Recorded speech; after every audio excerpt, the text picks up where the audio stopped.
Wabarakatuh. Assalamualaikum warahmatullahi wabarakatuh. Segala puji syukur kehadirat Allah Subhanahu wa taala yang telah memberikan kita karunia sehat, dan yang terhormat para guru pemuji, pembimbing maupun guru lainnya yang sudah datang hadir di sini, dan teman-temanku yang sudah bisa hadir di sini, saya ucapkan terima kasih. Berdirinya sebelumnya saya ingin memperkenalkan diri saya terlebih dahulu. Nama saya Bintang Hasan dari kelas 12 MIPA 1. Berdirinya saya di sini ingin mempresentasikan hasil penulisan karya tulis ilmiah saya yang berjudul Uji Coba Potensi Larutan sebagai Energi Alternatif dengan Laboratorium Visual untuk Mengatasi Isu Iklim Ekstrim. Selanjutnya kita masuk ke latar belakang karya tulis ilmiah saya. Untuk mengetahui suatu larutan bersifat elektrolit atau non-elektrolit dapat dilakukan melalui sebuah percobaan. Percobaan kimia pada umumnya dilakukan dengan laboratorium. Namun keadaan saat itu tidak memungkinkan karena adanya virus corona dan pemberlakuan PPKM. Maka karena dari itu saya mencari metode baru dalam percobaan, yaitu dengan menggunakan laboratorium visual. Berdasarkan uraian permasalahan keterbatasan bahan bakar fosil dan eksperimen kimia di laboratorium, saya tertarik untuk melakukan penelitian yang berjudul Uji Coba Potensi Larutan sebagai Energi Alternatif dengan Laboratorium Visual untuk mengatasi isu perubahan iklim ekstrim. Dan kemudian ada rumusan masalah karya tulis ilmiah saya. Rumusan yang pertama, bagaimana cara uji coba larutan di sebuah laboratorium visual, dan yang kedua, apa saja larutan yang berpotensi menghasilkan energi alternatif. Kemudian ada kerangka berpikir karya tulis ilmiah saya. Berdasarkan landasan teori yang telah saya uraikan, bahwa setiap larutan memiliki ionisasi berbeda-beda. Di saat larutan itu memiliki ionisasi yang sempurna, larutan itu dapat menghantarkan listrik dengan baik, dan larutan yang terionisasi sebagian hanya bisa mengantarkan arus listrik sebagian atau lemah, dan larutan yang tidak terionisasi tidak dapat mengantarkan listrik. Adapun cara mengetahui larutan tersebut yaitu dengan cara uji coba di sebuah laboratorium virtual atau visual. Teknik pengumpulan data dalam karya tulis ilmiah saya, yang pertama, menyiapkan alat dan bahan, yaitu bisa berupa laptop, handphone, ataupun komputer. Setelah itu kita masuk ke sebuah search engine yang bisa berupa Google, Chrome, atau dan lain-lain sebagainya. Dan kedua, ketik laboratorium visual larutan dan masuk ke website tersebut. Setelah sudah di website, pilih jenis larutan yang akan diuji dan tekan tombol saklar yang ada pada website tersebut, dan kemudian amati hasil tersebut dan catat hasil pengamatan itu. Kemudian ada teknik analisis data dalam karya tulis ilmiah saya, yaitu menggunakan tabel dari data yang telah didapatkan dari hasil penelitian. Untuk hasil penelitian karya tulis ilmiah saya, yaitu berupa larutan elektrolit kuat, larutan elektrolit lemah, dan larutan larutan non elektrolit. Larutan elektrolit kuat yaitu berupa larutan garam, asam klorida, asam hipoklorat, natrium hidroksida, kalium klorida, kalium iodida, dan asam nitrat. Dan untuk larutan elektrolit lemah itu berupa asam asetat, asam karbonat, asam sulfida, dan amonium hidroksida. Sedangkan untuk larutan non-elektrolit yaitu berupa larutan air murni, glukosa, urea, dan larutan etanol. Pembahasan dari kata tulis ilmiah saya, larutan yang berpotensi menghasilkan energi alternatif yaitu larutan garam, larutan asam klorida, larutan asam hipoklorat, larutan natrium hidroksida, larutan kalium klorida, larutan kalium iodida, dan larutan asam nitrat. Karena larutan tersebut dapat mengantarkan listrik dengan baik dan bisa dijadikan sebagai energi alternatif. Kesimpulan dari karya tulis ilmiah saya, bahwasanya setiap larutan terionisasi berbeda-beda sehingga ada yang bisa mengantarkan arus listrik dengan baik, Ada yang bisa mengantarkan arus listrik sebagian dan ada juga yang mengantarkan arus yang ada juga yang tidak dapat mengantarkan arus listrik. Dan larutan juga hal yang tepat untuk dijadikan bahan-bahan alternatif karena bahan yang mudah ditemukan, harganya murah dan ramah lingkungan. Itu saja yang bisa saya sampaikan dari presentasi ini. Masukan dan sarannya saya persilakan pada Pak Sugeng selaku penguji karya tulis ilmiah saya.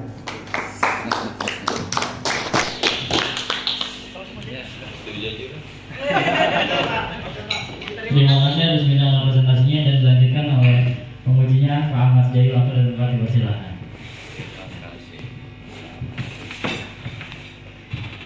Kalimat waktu dan tempat sebenarnya saya nggak boleh ngomong nih, karena yang persilakan ente waktu tempatnya bukan saya. Kalau bahasa gitu kan tuh, ada bahasa di amati. Baik, terima kasih kepada Bang Jaki yang paling ganteng di kelas 12 di Bandung. Ya, Bintang Hasan. Ya, yang saya hormati Pak Triwinoko, Bapak Ibu Dewan Penguji dan yang hadir semuanya, ada bawah lidah, oh nggak ada, dan peserta uji yang saya banggakan.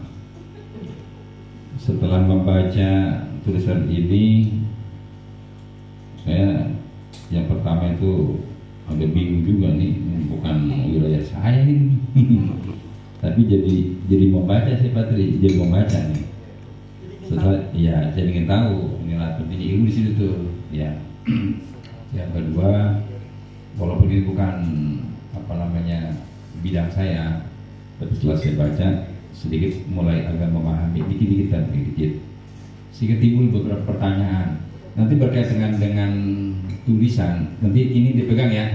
Nih karena ada beberapa tulisan yang mungkin saya tidak jelaskan di sini. Ya.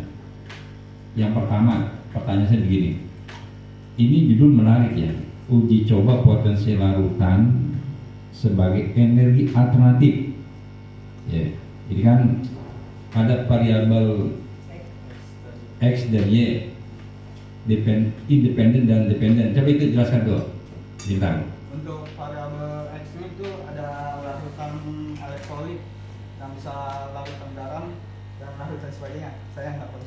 Dan untuk variabel Y-nya itu ada perubahan iklim, dan dimana dari variabel itu bisa mengatasi perubahan iklim, bisa mengatasi perubahan iklim. Ya. Nah di sini ya, larutan sebagai energi alternatif dengan laboratorium yang kamu teliti nih, laboratorium visual. Di sini ketika koma saya bertanya, kira-kira prosentase akurasi data atau kebenarannya berapa persen? Karena visual ini, ya.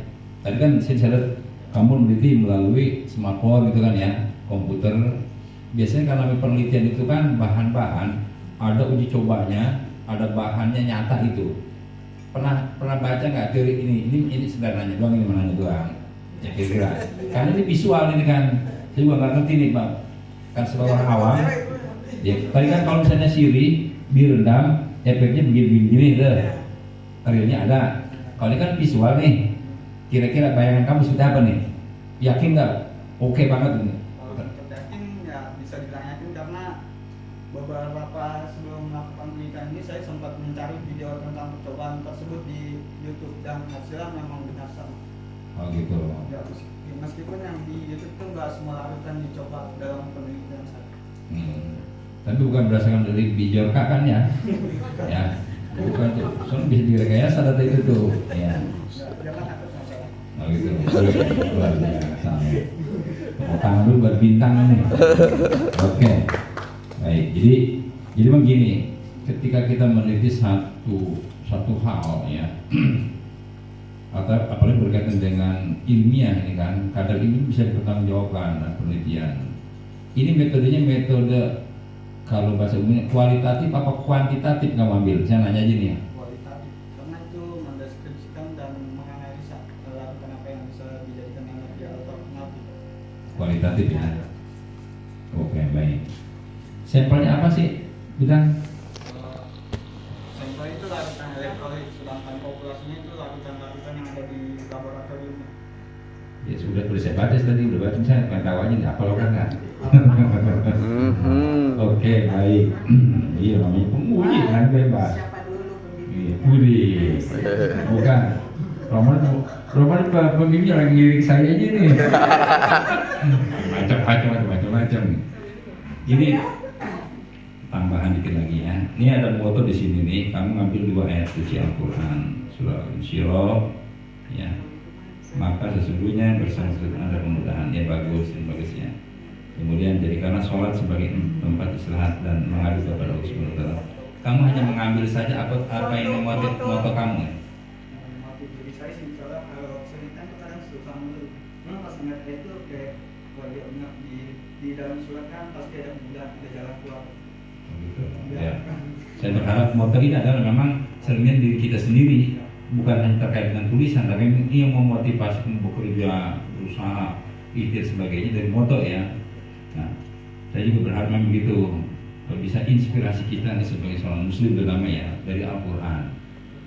Berkaitan dengan ayat ini kan banyak nih sebenarnya dari saya tulis ini ada surat An-Nahl ayat 65 berkaitan dengan penelitian alami ya. Boleh merujuk kepada Al-Quran tuh, memang mestinya ke sana kan. Nah, mulai batuk dulu. Al-Mu'minun ayat 18, kemudian An-Nur 45 banyak sekali ayat Al-Quran. Lebih kuat sebenarnya kamu merujuk ya, mengambil ya salah satu dasar pendidikan kamu dari Al-Quran. Bagus lagi itu, lebih bagus. Kalau perlu ke depan nanti kalau bisa begitu.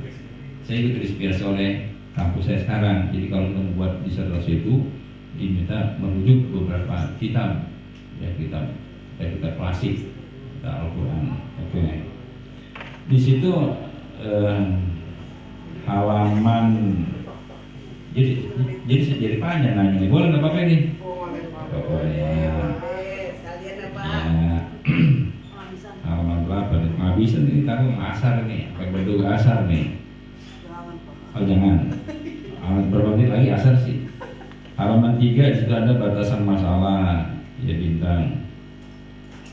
Kita akan menguji coba semua larutan yang akan dimulai. Yang pertama batasan masalah seperti itu. Yang kedua di sini kita akan menguji 15 larutan di sebuah laboratorium. Ini nanti kamu tanyakan lagi dengan pembimbing ya. Apakah mudah benar seperti ini? Kalau saya ini agak-agak ini ada langkah-langkah gitu ya.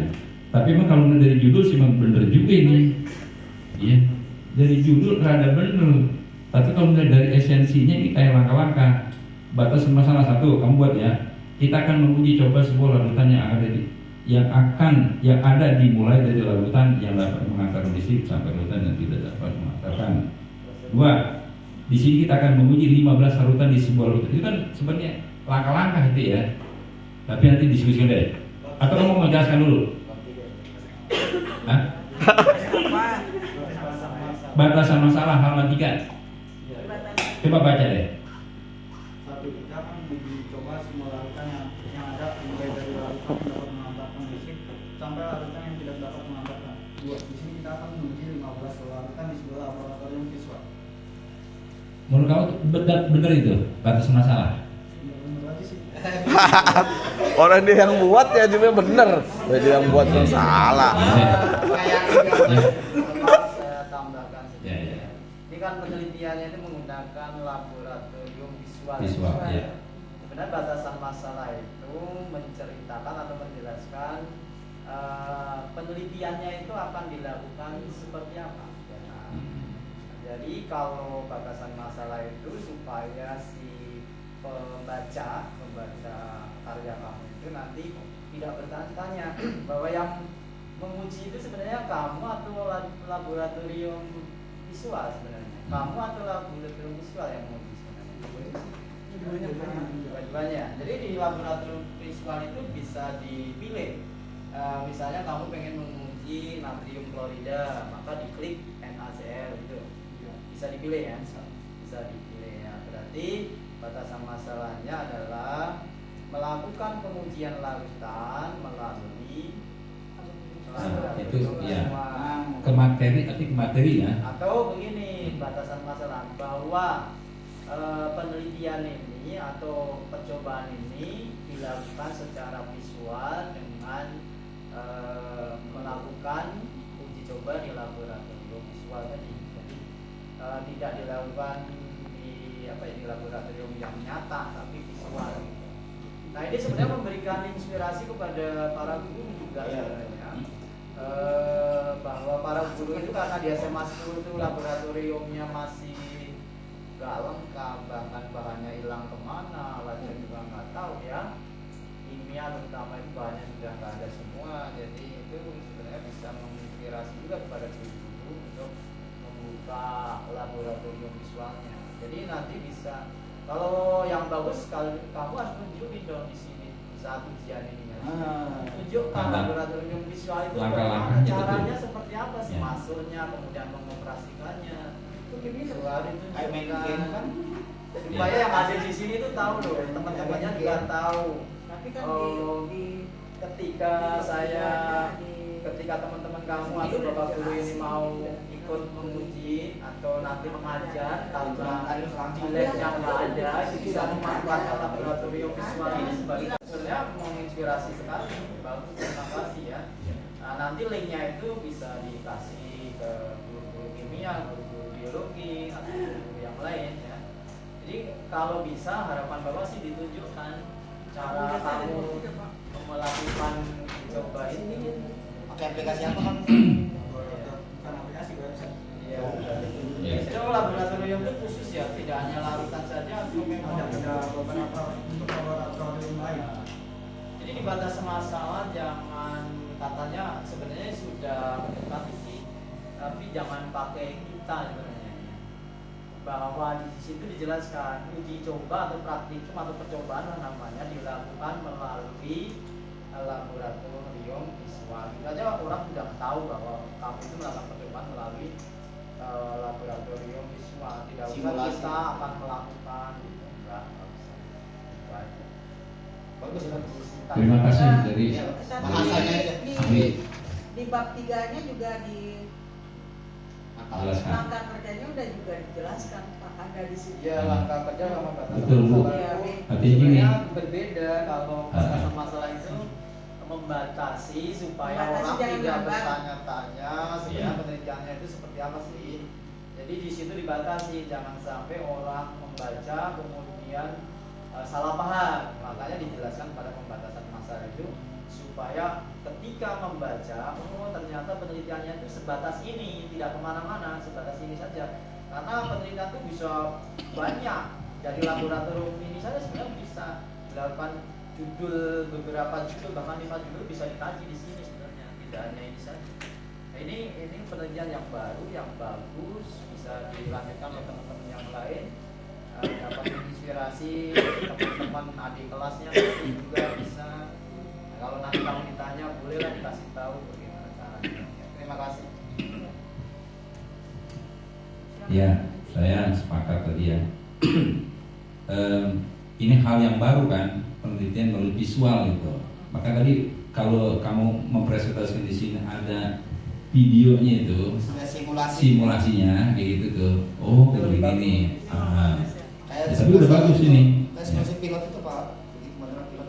Betul, sebagai sebuah pembelajaran di masa pandemi memang ada alternatif seperti ini nih sebagai sebuah solusi gitu ya.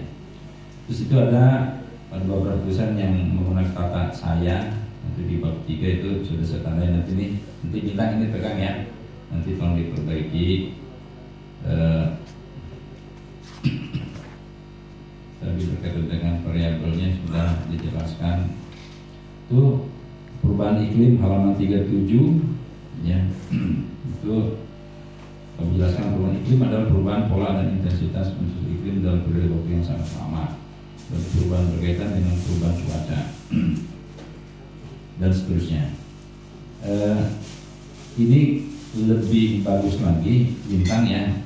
Kalau pada paragraf kedua tuh kamu menjelaskan lebih spesifik bahwa pada poin ini atau bahasan di sini nih, ya, kamu menjelaskan tentang semacam semi konklusi lah, ya, tentang pentingnya larutan atau fungsi larutan sebagai energi alternatif yang dapat mengurangi terjadinya pemanasan global. Ini kan paragraf ini hanya menjelaskan secara umum aja nih, perubahan iklim, perubahan cuaca.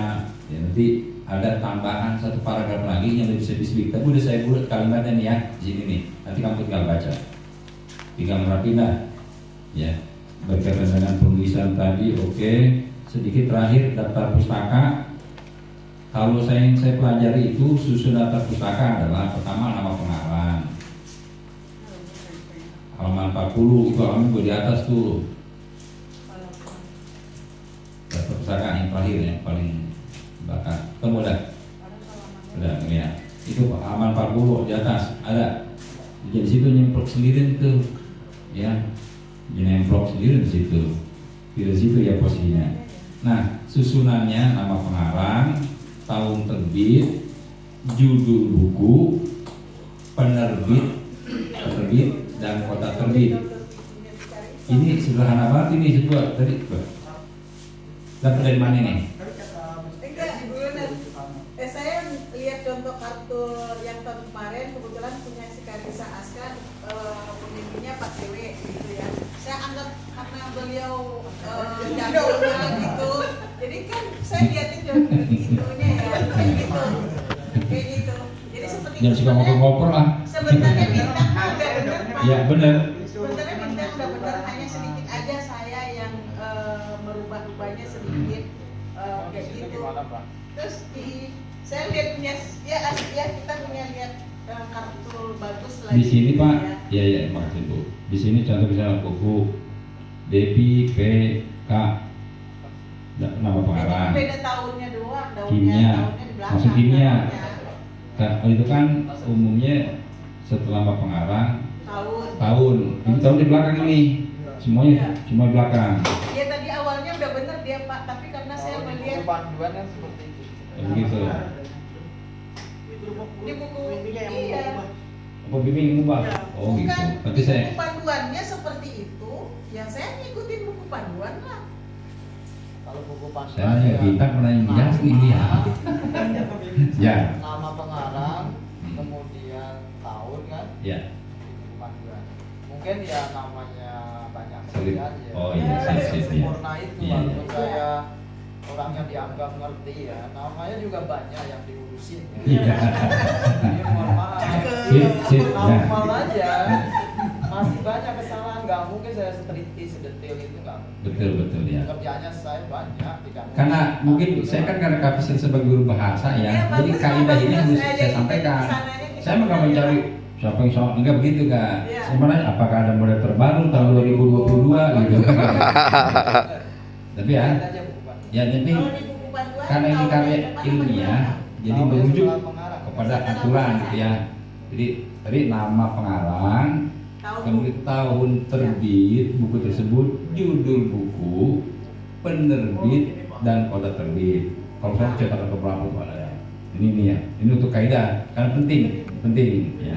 Mungkin kalau bagi orang matematika, kimia, apa sih kecil-kecil? Iya, kagak berubah dunia ini. Tapi bagi kaidah kebahasaan kan menjadi penting, gitu ya. Itu saja dari saya. Saya juga belum tahu nih anak buah saya nih setelit ini kan itu jadi bantai ini sama. Dan itu aja Bintang, terima kasih, sukses buat kamu, sukses buat semuanya hari ini. Kamu jadi pelopor bagi teman-teman, kasih aplaus yang luar biasa kepada seluruh ya siswa yang berhasil di ujian hari ini. Terima kasih, kalau lebih mohon maaf. Assalamualaikum warahmatullahi wabarakatuh. Yang mengkritik nih sebenarnya mungkin belum ada yang nanya sebenarnya. Jadi kamu kan mengambil judul pemanfaatan apa tadi? Larutan sebagai apa? Energi. energi alternatif perubahan iklim. Nah, jadi tadi sebenarnya itu yang poin yang penting seharusnya yang kita bicarakan itu. Tapi belum ada yang nanya sih. Dan kamu kayaknya juga belum menjelaskan, atau saya sedang keluar, saya nggak tahu ya. Tadi bagaimana kamu menjelaskan bahwa larutan itu bisa dikonversi menjadi energi alternatif? Misalnya larutan NaCl yang tadi di dalam kesimpulan tadi sudah kamu jelaskan bahwa larutan yang bisa dikonversi menjadi energi alternatif itu terutama asalnya dari asam kuat, basa kuat gitu kan tadi. Nah, gimana coba dijelaskan? Kok bisa larutan ini bisa dijadikan energi alternatif itu seperti apa? Bagaimana cara menerapkan larutan itu untuk energi alternatif? Saya belum tahu ya pasti. Tapi berdasarkan pencarian saya, larutan tersebut bisa dipakai pada aki. Atau bisa juga dimanfaatkan dari aki bekas dan kemudian dijadikan energi untuk menyalakan lampu dan dipakai untuk kendaraan bermotor dan lain sebagainya. Ya, karena dia kan menghasilkan listrik ya sebenarnya. Jadi tadi yang dibahas itu sebenarnya energi alternatif untuk bukan bahan bakar sebenarnya. Tapi energi itu kan banyak ya. Bisa energi gerak, energi listrik, ya, kemudian energi bunyi. Nah, yang dikaji di sini adalah energi listrik ya. Sebenarnya itu mirip dengan larutan elektrolit sih. Nah, kalau kita pernah baca bahwa beberapa teman-teman kita, para ilmuwan itu sudah meneliti bahwa ketika nanti minyak bumi habis ini akan menggunakan air sebagai bahan bakar. Air itu akan kita elektrolisis sehingga menghasilkan listrik yang mampu menggerakkan motor atau mobil. Itu sudah dilakukan penelitian dan ini penelitian sebenarnya mirip dengan penelitian kamu, cuma kamu lebih sederhana saja karena kalau elektrolisis itu kan memang butuh listrik atau butuh akinya untuk mengelektrolisis air menjadi gas H2 ataupun O2. Nah, yang dimanfaatkan itu adalah gas H2-nya karena mudah terbakar sehingga dia akan menghasilkan energi panas yang mampu menggerakkan mesin. Nah, kalau ditanya seperti itu kan jawabannya itu kan tadi kan menghasilkan energi alternatif khususnya listrik. Nah, kalau seperti itu di batasan masalah kembali ya kami batasi bahwa energi alternatif yang bisa dikonversi itu ke energi listrik. Jadi tidak membahas energi yang lain. Itu ya di batasan masalahnya supaya orang tidak bertanya-tanya seperti saya karena belum membaca karya kamu. Jadi saya bertanya kenapa nggak energi yang lain, misalnya energi yang bisa menggerakkan mobil, motor gitu. Itu saja deh, terima kasih.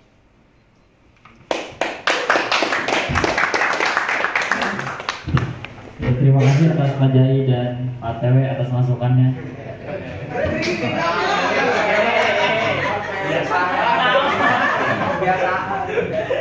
Wajar ya ini. Iya di mana bocah. Jika ditutup nanti Bapak umumkan penilaian. Silakan bacakan oleh masing-masing guru. Terima kasih untuk semua guru atas waktu yang telah diberikan. Ya, saya selaku MC, mohon maaf emang banyak salah kata aja. Jadi Oke, ya, sudah belajar ya. Terima kasih sudah ada keberanian. Karena memang mendadak ya. Iya Pak. Saya selaku MC undur diri. Wassalamualaikum warahmatullahi wabarakatuh.